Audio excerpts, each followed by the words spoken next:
오늘 우리가 함께 볼 말씀은 에베소서 5장 21절의 말씀입니다. 그리스도를 경외함으로 피차 복종하라라는 말씀입니다. 에베소서 5장 21절에서 6장 9절의 부분은 성령 충만을 받은 자들이 어떤 여러 인간 관계 속에서 성령 충만함을 받은 자다운 삶을 살 것이냐, 어떻게 지혜롭게 이 성령 충만한 믿음 생활을 할 거냐와 관련된 부분에 대해서 강조하고 있습니다. 그리스도를 경외함으로 서로 복종하라. 지혜 있는 자의 행동 지침 5번째에 해당되는 부분입니다.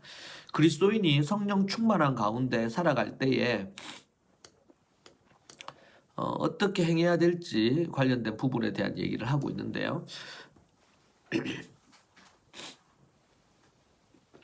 에베소서 5장 21절은 에베소서 5장 21절 이후부터 22절부터 6장 9절까지 이어지는 내용에 있어서 가장 핵심되는 구절이 21절입니다. 이 21절에 대한 이해를 명확하게 하는 것이 너무 중요합니다.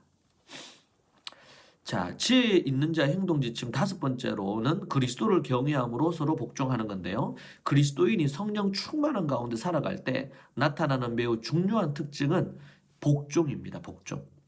복종하는 삶을 살아야 됩니다. 하나님께 복종하고 그리스도께 복종하고 믿음의 영적인 관계 안에서 복종하는 태도입니다. 그리고 여러 인간 관계에 대한 내용이 22절부터 구체적으로 나옵니다.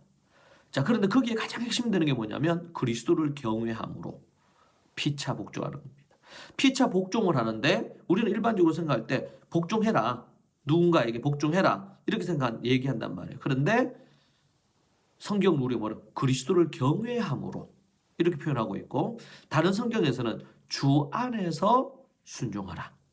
주 안에서 내 부모에게 순종하라. 이렇게 나옵니다. 그러니까 주 안에서라는 말과 그리스도를 경외함으로라는 말이 이게 같은 부분의 의미로 사용되는 것이죠. 그리스도를 경외한다는 것은 우리 다윗의 그 이야기에서도처럼 다윗이 하나님 앞에서 그 말씀의 법을 어기고 간음하고 살인을 했습니다. 그 부분에 대해서 하나님께서 매우 그 부분을 싫어하시고 그 부분에 대한 문제를 말씀하신 나단 선지자를 통해서 네가 나를 업신여겼다 그렇게 얘기합니다. 이건 뭐냐 하나님의 말씀을 저버리고 자기 원하는 대로 악을 행했습니다. 자기가 가진 왕의 힘을 갖고 한 사람을 충신을 죽이고 그의 아내를 자신의 아내로 빼앗은 것이죠. 그래서 나단 선지자가 와서 비유하기를 동일하게 그렇게 다른 집에 있는 정말 사랑하는 그것을 빼앗아서 그렇게 죽였다 이렇게 얘기를 하는 것이죠. 매우 중요한 메시지를 담고 있는 비유입니다.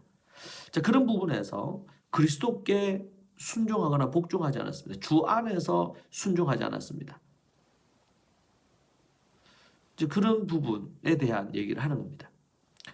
매우 중요한 부분이 그 부분이에요. 그리스도를 경외함으로 주 안에서 서로 복종해야 되는데 주님의 뜻대로 복종하고 순종해야 된다. 이 복종이라는 이 히포타소라는 이 단어는 복종하다, 굴복하다, 순종하다 이런 뜻을 갖고 있습니다. 이 시대는 복종이라는 단어를 너무너무 싫어합니다. 굴욕적이고 비굴한 그런 것들로 여기죠.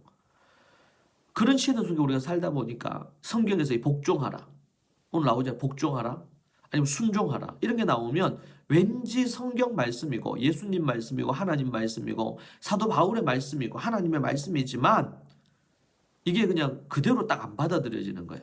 걸러져 버려요. 아, 복종은 아니지. 이런 식으로요. 이것은 매우 잘못된 이해입니다. 우리는 하나님의 말씀을 그대로 받아야 됩니다. 특별히 여기서 피차 복종하라 그랬는데 전제가 뭐냐면 그리스도를 경외함으로 다른 성경에서는 주 안에서 피차 복종하라 그렇게 얘기합니다. 우리에게 매우 중요한 것은 그리스도 안에서 그리스도를 경외함으로 라는 의미입니다. 이 전제를 상실해버리면 우리는 모든 것을 잃어버리게 되고 그리스도인이라는 정체성을 잃어버리게 됩니다. 이 시대가 많은 그리스도인들이 얼마나 종교화되어 있는지 모릅니다. 종교 생활을 하는 거예요. 교회 일요일날 주일날 교회 나오고 또 식사할 때 기도하고 또 성경을 하루에 읽고 뭐 이런 식으로 여러분, 결코 기독교는 종교 생활을 하는 게 아닙니다. 하나님과 영적인 관계 속에서 그 말씀에 순종하고 그 말씀에 복종하는 그런 삶을 살아가는 것입니다. 여러분의 삶 가운데 어떻게 그리스도께 복종하고 있습니까? 우리가 그리스도인이 된다는 것은 더 이상 이제는 내 뜻에 굴복하거나 아니면 사단과 마귀에게 굴복하거나 내 옛사람에게 굴복하는 게 아니고 이제는 새 사람을 입어서 하나님께 굴복하는 것, 하나님의 뜻에 복종하는 그런 삶을 살겠다는 결단입니다. 전혀 다른 것이죠.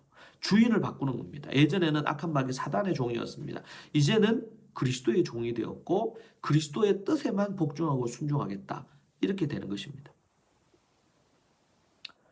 여러분은 정말 그리스도께 복종하고 말씀 안에서 하나님 안에 복종하고 있습니까? 그리스도의 삶은 복종의 삶입니다. 성삼위 하나님께 복종하는 삶입니다. 그것을 우리가 잃어버리면 안 됩니다. 그것을 바탕으로 말씀에 입각해서 서로에게 복종해야 됩니다. 이것은 날마다 자신을 죽이는 것 없이 불가능한 일입니다. 날마다 자신을 죽여서 그리스도께 그리고 서로에게 복종하고 있는지 확인해야 됩니다. 시대 정신을 우리가 거슬러서 그리스도께 그 하나님의 말씀에 굴복하고 복종하는 그런 인생이 되어야 됩니다.